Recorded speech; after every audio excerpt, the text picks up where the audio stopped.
guys, welcome back to the page. Thank you so much for being here today. If you're new, my name is Sarah. I'm a Christian life coach and content creator. And if you're not new, welcome back. Thank you so much for being here.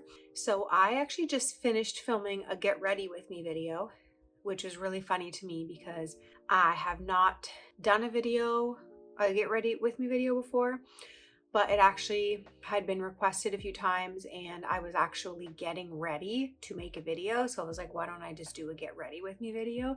So you'll obviously, if I end up putting that video out, I don't know if I will, but I'm wearing the same outfit. So, oh, you know what? I should be wearing a different top because now for this thumbnail, I am going to be wearing the same top. Anyways, so I'm going to have a motherhood chat with you guys. So feel free to get a cup of tea or a little drink and to just sit down and or go about your day and listen at the same time. Okay, so I wanted to chat about a few things, motherhood and just struggles that I've been going through to hopefully help someone else who's going through the same thing. And I hope that it can be of encouragement to you, whether you are going through it now or whether you become a mother or parent later and then have one of these struggles and you can remember this video and be like, okay, I'm actually not alone. So for those of you who don't know, I gave birth to the cutest boy in the entire world, Gabriel, January 25th, 2024. And I am obsessed. Obviously, there are struggles that come along with motherhood that don't have to do with him, but have to do where I'm at in life. And that is that I have been recovering from adrenal fatigue, very severe adrenal fatigue. If there's such thing, stage 4 adrenal fatigue, I would say.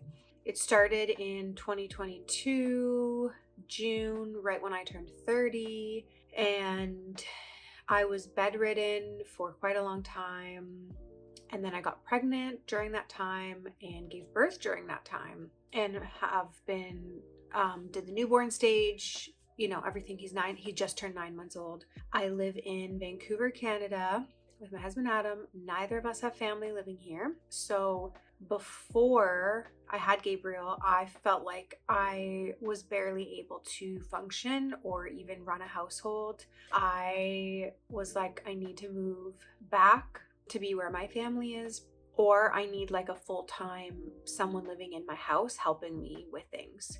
And so anyways, with all that being said, there is that added, that is a lot going on. But then there's just regular motherhood things that us as moms go through, and I want to talk about those things in hopes they can help you. So let's start with the first thing. I think I have like 4 things. One thing is my breastfeeding journey. So I want to share this with you guys. I didn't have any expectations for my breastfeeding journey. I know there's a lot of women that they have like this dream of being able to feed their child, breastfeed their child for, a year or 2 years or whatever the goal is. For myself, I didn't have a goal of a time period. I actually didn't even think it was going to be possible because I had explant surgery. So I have it, probably most of you guys know, you'll see it on my YouTube channel. When I was 21, I had breast implants. I had them redone when I was like 23, and then I had them removed when I was 26. I have a video on that, no regrets. And but I didn't really know if it would be possible for me to breastfeed because I don't know, just like obviously things kind of go back to normal, but I don't have proper feeling. There's scar tissue. There's so many things. So I was like, probably I won't be able to, but we'll see. Anyways, I was able to for the first just over 7 weeks of his life. So almost 2 months. My goal was to be able to feed him until at least he was 8 weeks old, because I heard that that's crucial for their immune system if possible. But for some people, it's not possible at all. And that's okay. So I was just trying really hard to get there to the 8-week mark. So first of all, I did find it very painful, obviously, in the beginning. And then for the first week, I breastfed him exclusively, for the first week. It was 1 week. But I was finding it very, very difficult. I didn't realize that I did not have enough of a supply. And so that's why it was difficult, because he was crying so much because he wanted more. And I was just barely managing. I was barely eating. I was not eating enough. I was barely drinking any water. I was extremely stressed. And it was only me and Adam watching Gabriel and doing, things around the house. Like, I wasn't laying in bed resting like someone would be when they first had a newborn. I was standing at the kitchen all the time, washing things, making food. Same with Adam. We were up every hour and a half, 2 hours in the night. So I was under extreme stress. I definitely was not producing enough. But one mistake that I think that I made is that I did not get a hospital grade pump right away. I never had a proper letdown, and I had like the engorgement and everything, but then I never had a proper letdown until we started giving him formula, because we realized he wasn't getting enough. And then I tried a hospital grade pump. So I rented one, and then obviously you buy the pieces that go on it. So I rented this hospital grade pump, and then you get the separate parts and everything like that. And then I used that pump, and for the first time, I didn't know what was happening, but I suddenly started getting like all these cramps just like coming down from like the top of my shoulders and my armpits. And I don't want to say I thought I was dying, but I was a little scared. And I was telling Adam, like, I don't know what's happening to me. And anyways, that was like the proper letdown. And then that's when I actually saw my supply increase. So I wished that I had done that in the first place, because I didn't have a proper letdown. Anyways, lots of things I could have done. But, and then basically we noticed that he wasn't getting enough food. He wasn't gaining enough weight. This was before that. So we started supplementing. And so I would breastfeed him, but then also give him formula at the same time, which was very crazy, like pumping, breastfeeding, making formula. I was really exhausting myself. And here's what I wanted to share out of this. Number one, I felt a lot of shame for not being able to continuing breastfeeding. And when I would go on social media and I would see moms like holding their babies, breastfeeding, like, all the moms are doing those like posed photos where they're just sitting on a bench in the park and the baby's under their sweater. And every time I saw pictures like that, it would like make me feel really bad. And obviously that's nobody's fault. But I was like, oh, I'm not going to be bonding with my child. Like, he's not going to bond with me if I'm not feeding him like that. So that was really difficult. And I think that the mistake that I made is that I spoke to a few people that were like, it's not too late. You can get your supply up. Just go for it. Like, you just have to pump like crazy. And so my parents came to visit. And when they visited, I'm like, okay, I'll take this time. I was with my pump more than I was holding Gabriel. I was doing power pumps. I was pumping all of the time. It didn't increase my supply because I was stressing too much.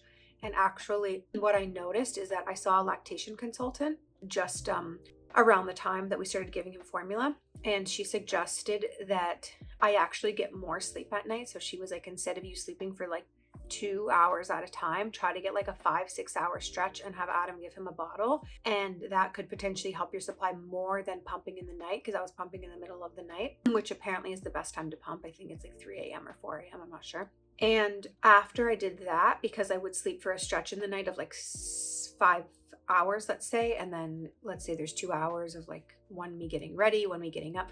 So I didn't pump or breastfeed for like 7 hours at a time. Right after I did that, my supply just started to just go down and down and down. So the point is what I wanted to say is that I had a lot of fear that I wasn't going to be bonding with him, that he didn't need me, just like fear of missing out, like seeing other moms doing that and being like, oh, I'm not doing that, and I don't have that connection with my child then, which is a lie. Yeah, so things that I would do that would allow me to just feel that I can, hold him more and still have that same kind of bond would be, I was doing a lot of skin to skin constantly. So I'd have him sleep on me and just have him just sleep like on my chest and do skin to skin with him a lot, which does also help your supply, but it was mostly just that I could feel that connection, and just have him close to me.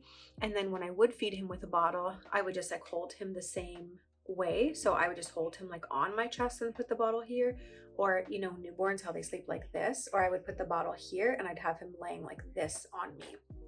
And you can do skin to skin at the same time. I would take baths with him so that I could have skin to skin with him. yeah, so I just wanted to share basically just, for other moms that are maybe feeling that way. I just felt like I just needed to try harder, and I just need to pump more, and I need to pump 8 times a day.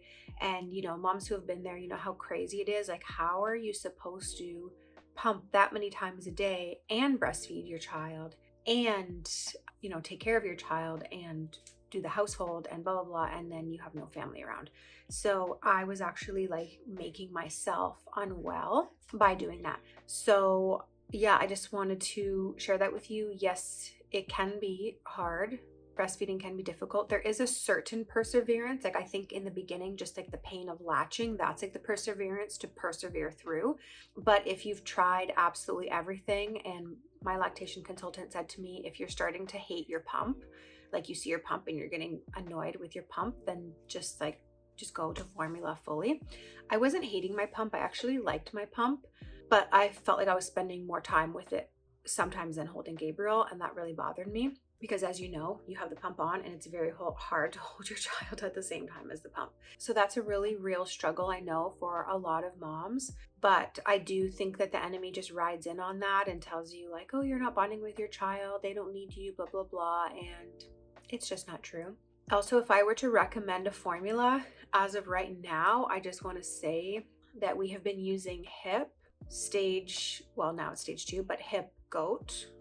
And we were using Holay before, or like Holly, people call it, which my functional medicine doctor recommended. But then I saw a lot of studies showing that a bunch of their products were tested and were extremely high in heavy metals, even though they claim to have no heavy metals, which is why we chose them over HIP. So now we went back to HIP. So, and someone actually recommended that to us. They said their child was super colicky, and then they started HIP and like angel. So yeah, like I said, I think there's a certain perseverance. We can definitely, it's good to put the effort in and to try to pump and to do all those things. But if your mental health is being sacrificed because of it, or in my case, physical health, then actually you're not doing your baby a service, because you're more stressed out and your baby would rather have you there present with them and some sort of joy, and enjoying holding them, rather than being so exhausted, so stressed, so tired because you're trying to get this much breast milk out to give it to them. Okay, so now this ties in to the same thing, but another lie that has also affected me a lot is feelings of basically just mom guilt, of feeling like, oh, my son is not going to be as bonded to me because I don't have family here. So I don't get, obviously, like nearly as many breaks. It's mostly Adam and I most of the time. And in the night, because I'm recovering from adrenal fatigue, Adam is up with him a lot in the night and he allows me to sleep. In the newborn stage, that wasn't the case. We just shared it. But then once it got to the stage where he's sleeping mostly through the night, Adam takes the monitor, and then halfway through the night, they'll sleep in this bed together.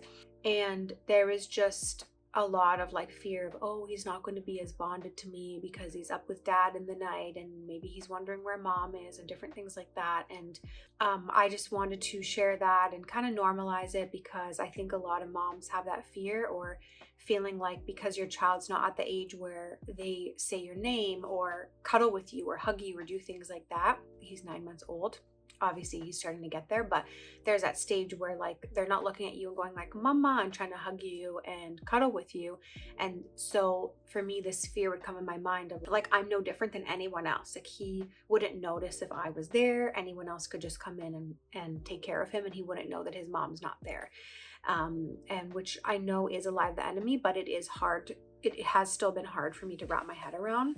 And so I'm trying to just remember that like, he is always going to have a bond with me. I am always with him. I am always taking care of him.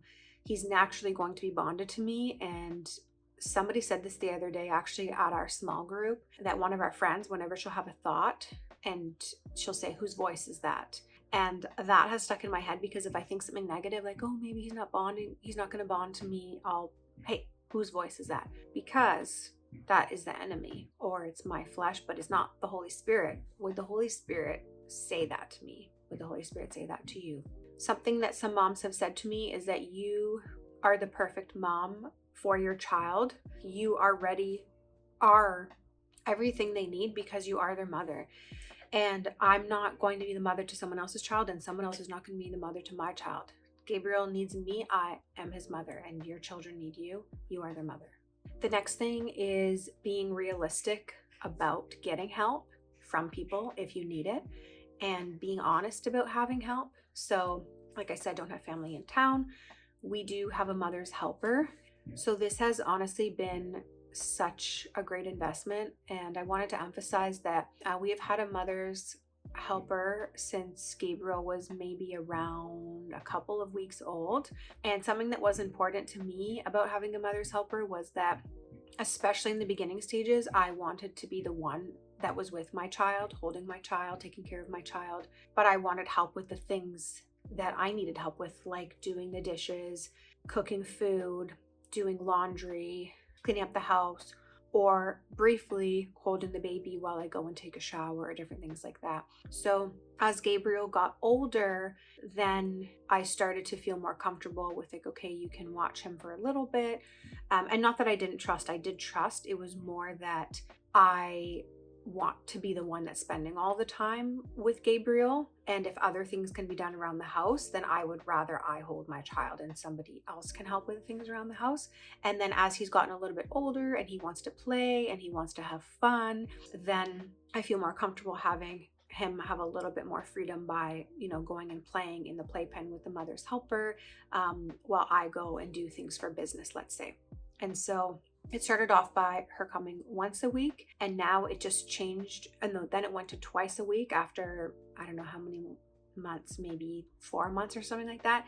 And now he just turned 9 months and it's gone into 3 times a week. So basically what we'll do is, she's actually here right now. That's why I'm able to record a video. And so she's in the living room right now playing with Gabriel in the playpen. And during the week, she'll come over for about 3 to 4 hours. And then on the weekend, she'll come over for 5 hours. And Adam is at work right now. And this whole time, what I like about it is that I keep coming in and out of the room so that I still get to see Gabriel. I'm not, not seeing him for 5 hours at a time or 4 hours at a time. I'm personally not ready for that stage, and I don't plan to put Gabriel in daycare at all. It's a decision that I've made to be able to continue running my business, and for me to have a mother's helper to come over a couple of times a week so that she can help me with things around the house and help, play with him in the playpen or put him down for a nap so that I can get a bit of work done for a couple of hours at a time. It's usually about 2 hours that I'll work and then I'll go back out. And then in terms of daycare, the reason why I don't plan to put Gabriel in daycare or the way how, basically. Yes, I do have my own business that I get to work from home, but it still requires taking time, to work on the business. But there's a podcast that I listen to with Lila Rose and this psychologist, which I can link it below. It's basically the idea that I got from it, which I never ever planned to put Gabriel in daycare, but the idea that I got from it was that there are ways to be able to be a stay-at-home mom by making a lot of financial sacrifices. So number one, daycare obviously is expensive. So you compare that to what your income would be. And then you also look at what sacrifices could we make? Do we have to sell one of our cars? Should we sell one car so that we have one car, or we still have one car, we sell one car so that we can save money here? Do we need to downsize? Do we need to stop going out for dinner? Am I not allowed to buy any new clothes now for, the next 4 years until my child goes into school? What budgets can be made? Basically cut everything possible so that you can stay home with your child if that's what you want to do. And I just, from what I've learned and heard, the first, especially 3 years of our children's life are so important for them to be bonding with us. Gabriel gets plenty of socializing because we go out to small group every other week. We go to church every week. We go see friends once a week. Since Gabriel was literally born, he's been in crowds of people at church, at the food court at church, at huge worship services and parties. He's always around people. He's always easily going to be socialized everywhere. I'm not going to put him into daycare to be socialized. I want him to be spending his time, with me. And this is not also to make any moms feel bad, by the way, because that is definitely not the intention. But I just wanted to say that since listening to this podcast and realizing, well, first of all, I never was planning on putting him in, but because that's not what I had when I was little either. My parents' goal was for my mom to be able to stay home. But I liked that they said that what are ways that you could stay at home with your child. And I like that they said about like downsizing, selling a car, basically extreme budgeting so that you can stay at home. Plus thinking about the fact that daycare costs so much money in comparison, so maybe to your income. So that I just found really inspiring for moms that do want to stay home with their children, which in my opinion, I think it is so, so, so important. And it's only going to be a certain amount of years of his life. It's only until he's 4 years old, unless he is homeschooled, which I don't know if I'll do that. So far, we plan to put him in a nice Christian school, but we will see. I'm also open to whatever the Lord says. But anyways, my point is that getting help is so important. This kind of segues into the last point, one of the last points that I wanted to make, which is postpartum depression, anxiety, rage. So I started feeling like I was experiencing postpartum rage, maybe starting about a month ago. I'm not sure, it would come in and out. And then I started to really just feel like I was spiraling about a week ago. And I told Adam, like, I started looking up, like, I tried to look up like an au pair from abroad to come and live in our apartment with us to help. Or I desperately was like, I'm just going to move back to where my parents live now. Those obviously were like, I was clearly very, very desperate. And so I spoke to Adam about it. I had a really serious conversation with him. And then we made a game plan. And that was very, very helpful. And I realized that I was starting to experience postpartum rage. I think before that it was depression, and then it went into rage. And I think that the reason why, there was many reasons, but number one, first of all, I've been recovering from an autoimmune thing for 2.5 years. It's been extremely depressive and extremely difficult. I don't have family here to help. I'm still running a business which has multiple different, like, it's like running multiple businesses, it feels, because there's so much to it. I don't have the physical strength to clean my home, to stand up very long, to make food. Sometimes even rocking Gabriel is very hard on my body physically, and being able to do a lot of these things. And then I would be in the apartment for long periods of time without leaving, without getting out. And the reason it was hard for me to get out was because if I don't have the physical energy to go on a walk, then that means me and Gabriel are staying in the house. And sometimes I don't have enough energy to meet up with somebody with Gabriel, again, because of my physical energy. And so being in the house, being isolated, having so much responsibility with the business, with the household, not being able to run it, not having help from family. And by the way, my family would love to help if they were here. So I just started to feel myself. So number one, I reached out to my spiritual director for prayer. Number two, I booked a session with my Christian life coach. Number three, I booked a session with my Christian inner healing deliverance coach. Number four, I made a game plan with Adam of what can we actually do, and then just making sure that I get enough breaks, I get out of the house with Gabriel or sometimes with a friend, and then having the mother's helper come in for a third time out of the week while Adam is at work, so that can help me a lot more. So I just wanted to normalize getting help. I know not everybody can afford to have someone come in, but to be honest, it's not that expensive. Like, if you go, this app that I used, I don't remember what it's called Nanny something, but you can put in that you're looking for a mother's helper. So it's not that you're trying to have necessarily someone come in and just watch your children. You're like, I want to spend time with my children, but I need help with things around the house. Or can you watch my son while I go and take a shower? Can you watch my son while I go film an hour-long video? Different things like that. So again, things that can hopefully be shifted around, hopefully can be budgeted for your mental health sake, for the sake of your physical body. And then the last thing that I would say is the limitations that I have been experiencing as a mother, again, not because of Gabriel, but because of me recovering from adrenal fatigue. It has been difficult on me because, as you guys know, kids get to a certain stage where they want to be running around, they want to be crawling around, they want to be doing things, they want to be entertained. And if I'm physically not feeling well enough I can't put him in a carrier on my body and go for a walk. I physically wouldn't be able to do that. I could put him in a stroller and go on a very, very small, slow walk. But we live in a beautiful area of Vancouver. We live right by the ocean. There's this beautiful stretch of seawall. And what I would do when Adam's at work, what I would love to do is to put Gabriel in the stroller and go on like a 2-hour power walk, bring his bottles and his toys, and we go outside, socialize, meet up with friends. He would be entertained. He would be happy. He loves being out. He loves seeing people. He loves being in nature. But instead, what I found myself is most of the time being in the apartment because of not having the physical energy to get out. So then he's not, I mean, I'm not gonna say he's not enjoying it, but he's not enjoying it as much as he would be if he was out and about. And I'm not enjoying it as much. So I just wanted to share this to encourage you that maybe if you need a game plan as a new mom, maybe you need help, maybe you need somebody to come in, and then as you start to know them, you can trust them more and more with helping out with your kids a little bit more.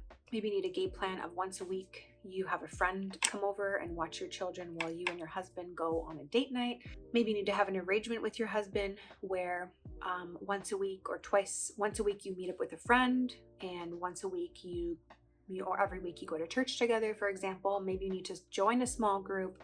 Maybe you need to have an arrangement where once a day you have to get out of the house to either do a task or to just get out of the house, even with your child, going on a walk, and basically just trying to make things as easy as possible. I just, we kind of eat the same things for dinner. I buy easy things, a lot of frozen vegetables that we can, put in the oven. I order from this place called Nourishing Meals, and they have a lot of like pre-made pasta sauces and things like that. So basically I'm trying to make things as easy as possible for myself. We have a cleaner that comes in, which again, I thought before, like, oh, having a cleaner, you have to have so much money. Not true. Cleaners are not that expensive depending on who you go to. We go to like an individual person, so, just pay cash and good rate. And so again, these things are like, if you cannot clean your home, if you cannot make meals, like there's just so many different ways that you can get help, or you can get help from your community, from your friends. And just ask them, hey, like, can you come over and help me with my child? So I just wanted to kind of air these things out and share them with you guys. I'm not looking for advice. Obviously, I have a really good support team around me that has really helped me since I started feeling this way. And, for the first time yesterday, I started to feel so much more joy again, because I started to feel like my sanity and mental health and things like that feeling a little bit better, because I was realizing I wasn't prioritizing just seeing people and just getting out of the house. And it's great for me, it's great for Adam, and most importantly, it's great for Gabriel, because he needs to, be out and about as well and not just be here in the apartment. So if any of this resonated with you, any of these struggles resonated with you, and you feel comfortable commenting them below, please do that. I think that when people see that other people have struggled with similar things, it can really help them. But mostly my prayer is just that this can, normalize there's lots of videos on this, but normalize, normalize, but more that I don't want to come across as like, oh, I have it all together, something like that. I don't think that I ever really do, but just that, I have help. I have a cleaner, I have a mother's helper, I have a huge support team around me. I spend a lot of money on working with coaches and working with Christian psychologists and things like that. The mom guilt is real. The fear of not bonding is real. The guilt about breastfeeding is real. There's just so many struggles that can come about. And I think just finding, if you can't afford to work with someone right now, then just confiding in one of your friends that truly that you can trust. And the most helpful thing that somebody said to me was not that they said anything specific, but it was that they said to me basically, this is so normal what you're going through. What you're feeling is so normal. And so many moms struggle with postpartum blank. And I was like, oh, I'm not crazy. And I already knew that, but I had to have somebody say it to me while I was going through it and tell me like, hey, you're actually not crazy. You're not crazy. You're not crazy for feeling like you're spiraling. You're okay. And being a mom to Gabriel truly is the best job in the world. Life would be just so much less bright without him. And I'm going to go see him now. So thank you guys so much for watching. Thank you for subscribing, liking, for your support. I've said this in many videos, but I have online courses, NowBloom Academy, Christian life coaching course if you'd like to become a Christian life coach. And then there is the Complete in Christ program, which is run by Coach Misha. And that's it for now. So thank you guys so much, and I will see you on the next one. Bye.